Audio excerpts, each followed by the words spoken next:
Welcome back, it's time for another book talk video. Today I'm talking suspense and horror. I just finished reading Beyond the Veil. It's a horror short story collection. I want to thank Netgalley and the publisher for providing me with an advanced reading copy as an ebook so that I could read it ahead of time and get this video review out for you guys. The book actually comes out on October 19th, 2021. So that's this month, but who knows, maybe you want to pre-order it. I gave the book 4 out of 5 stars. Overall, I really enjoyed it. When I went online before I hit record for the video, I was checking to see Goodreads, what other people said in their reviews, and it seems like a lot of people gave it 4 stars like I did, but also a lot of people gave it 3 stars. So it seems to be averaging at this point at just around 3.5 stars, and I guess that makes sense to me, because even though I enjoyed the short story collection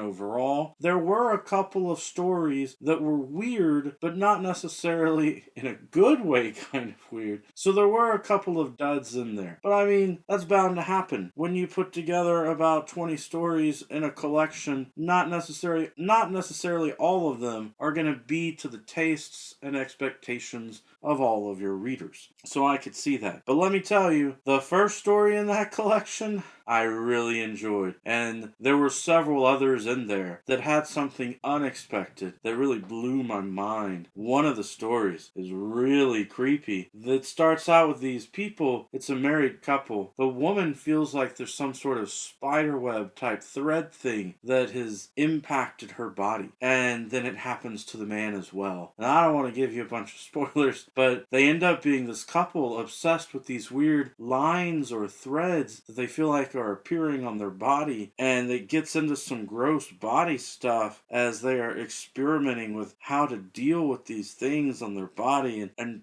again, I don't want to give you spoilers, but it was really good. It was very creepy and out there. It was different from things that I've read before. So there are some really great golden nuggets in this collection, which is why I am definitely recommending it to you. If any of the stories seem to be veering off into a strange territory to where you don't understand them, I would say you don't have to finish that story. Even though I was determined to read the stories. I think it's fair to say to yourself, if you've gotten about a third or halfway through a scary story and it's just not working for you, you can let it go. You can let it go and just move on to the next story. Though, even as I say that, I feel conflicted because this book has a lot of stories that have something really neat at the end. Something that you might see coming. It might not really surprise you, so it might not necessarily be that unexpected of a twist, but sometimes they are. Sometimes it is something that you wouldn't necessarily think of that's going to happen near the end or at the end of that story. So it is kind of tough. I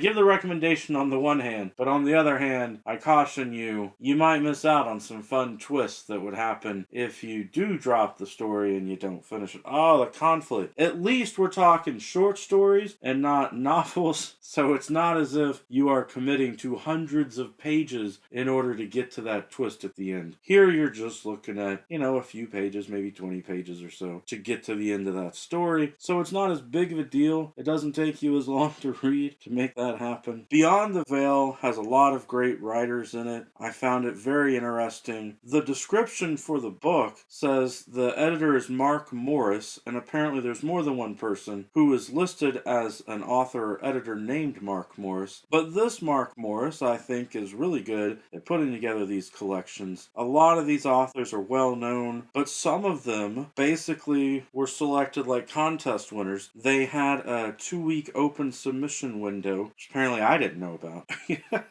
I didn't realize maybe I could have submitted a story. But there are, I believe, 4 authors who arrived from that, who were not necessarily famous authors or more well-known people that they asked to be in the collection. If you like scary stories, I say check it out. It's worth it for those few stories that are just really amazing and have the twists in them. That's it for today's book talk. Every day is a good day for a book talk. Peace.